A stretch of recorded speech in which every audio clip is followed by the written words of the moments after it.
The president is impatient to end this war. He's impatient, as he's been clearly said, that something needs to happen soon. Too many people are dying. There's too much destruction.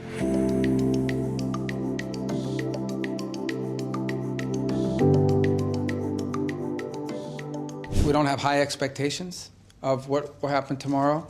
And frankly, at this point, I think it's abundantly clear that the only way we're going to have a breakthrough here is between President Trump and President Putin. It's going to require that level of engagement to have a breakthrough in this matter. I don't think anything productive is actually going to happen from this point forward until they engage in a very frank and direct conversation, which I know President Trump is willing to do. Well, the president is impatient to end this war. He's impatient, as he's been clearly said, that something needs to happen soon. Too many people are dying. There's too much destruction. And I think he's ready to have that engagement and determine once and for all if there's a path forward and what that path is. And it's my assessment that I don't think we're going to have a breakthrough here until the president and President Putin interact directly on this topic. But we came because we were told that there might be a direct engagement between the Russians and the Ukrainians. That was originally the plan. You all heard the same thing. That was not to be the case, or if it is, it's not at the levels we had hoped it would be at.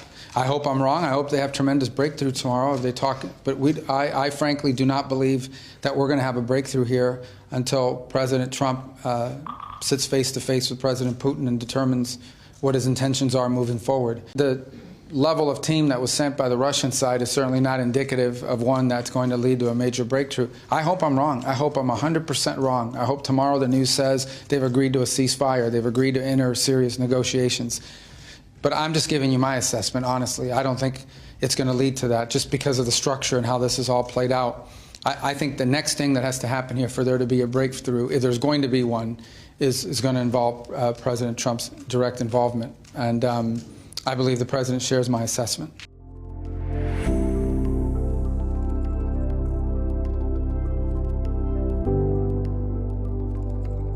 Obviously, this is a new relationship. We've now known each other and known them for 24 hours. So it's one that we think that a peaceful, stable Syria would be one of the most dramatic improvements in the region in a very long time. And we want to do everything we can to help achieve that.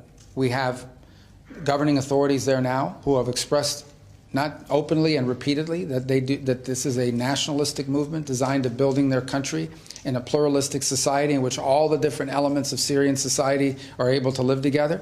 They've expressed an interest in being at peace with all of their neighbors, including Israel. They've expressed an interest in driving out foreign fighters and terrorists and others that would destabilize the country and are enemies of this transitional authority. And they've asked for our help. And so we're going to try to help them. Now, obviously, we want to see progress made, and we'll take every step that they take, and it'll be a long road because it's been a long time. Well, this was a road we were on, so we've been doing the work, the prep work for it. Their finance minister, we provided him a visa to travel to Washington, D.C. 2 weeks ago.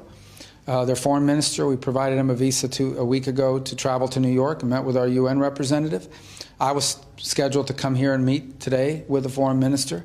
I was with the president when he made the decision to do this and included it in his speech. So we've been doing preparatory work in that regard. The core of these sanctions are statutory under the Caesar Act. I've had members of Congress in both parties ask us to use the waivers authorities in that law. And that's what the president intends to do. Those waivers have to be renewed every 180 days.